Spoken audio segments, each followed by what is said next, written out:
Баршаңызға сәлем, каналыма қош келдіңіздер. Бүгін сіздермен осы веточканың екінші парасын жасап үйренеміз. Яғни екінші парасын қалай бірдей қылып жасаймыз. Сол жайлы үйрететін боламын. Бізге қажетті заттар осындай әртүрлі хрустальдар, 0,3 мм проволока және осындай проволокаға арналған құрал. Ең алдымен проволоканы өзімізге қажетті мөлшерде кесіп аламыз, қажетті ұзындықта, және ең ортасын тауып аламыз. Веточканы дәл біріншісімен бірдей шығу үшін мен веточканы осылай аударып аламын.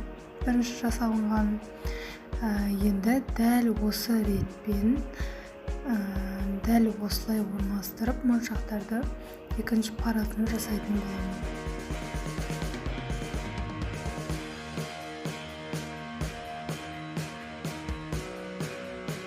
Осылай әрбірін өлшеп аламыз. Себебі біреуі екіншісінен қатты ұзын болып кетпеуі керек. Бірдей болу үшін осылай өлшеп аламын.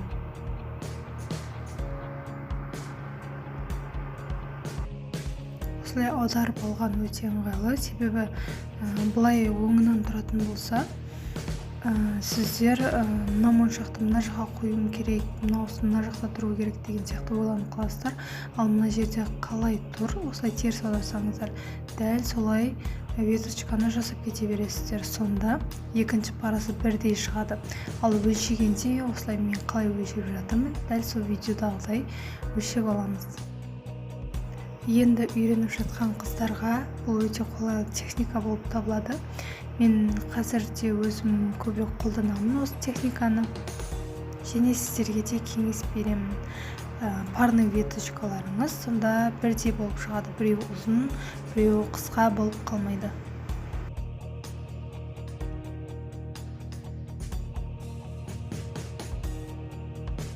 Ары қарай дәл осы ретпен жалғастырамыз.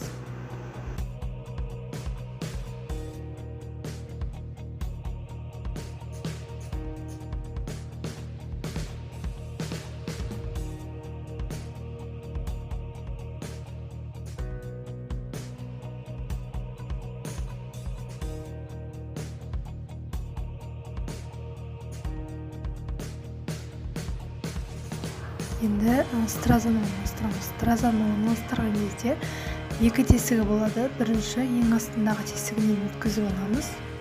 Тесігі астында және жоғарысында. Төменде орналасқан тесігінен бірінші өткізіп алдық.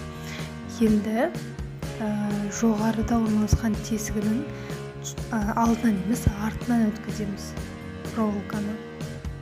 Дәл осылай тартамыз. Сосын проволоканы қайырамыз.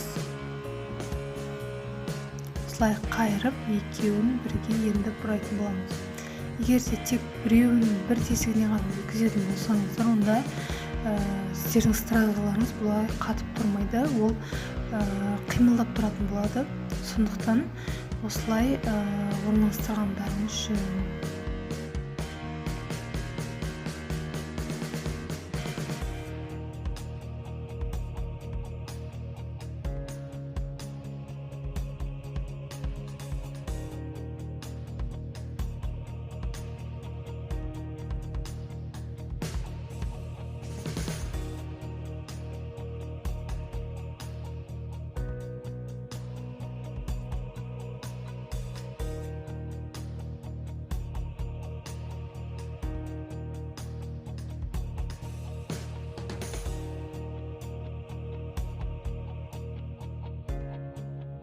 Дәл осы ретпен веточкамызды ары қарай құрауда жалғастырамыз.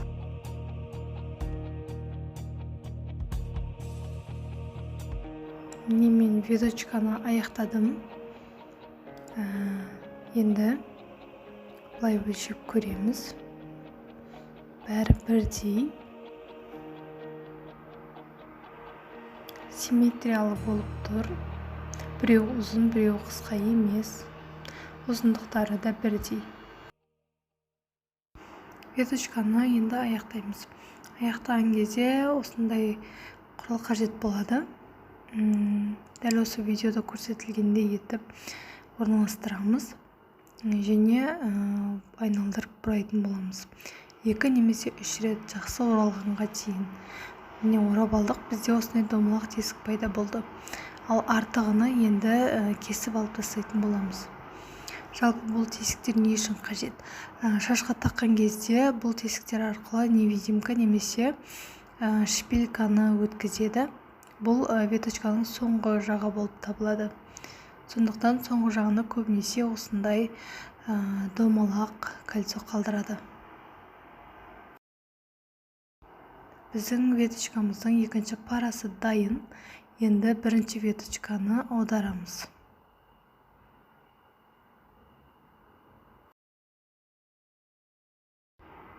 Қараңыздар, моншақтары да бірдей орналасқан.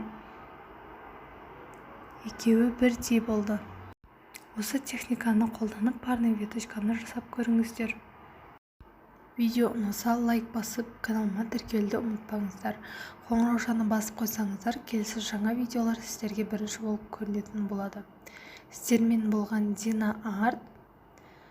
Видеоның соңына дейін қарағандарыңыз үшін рахмет.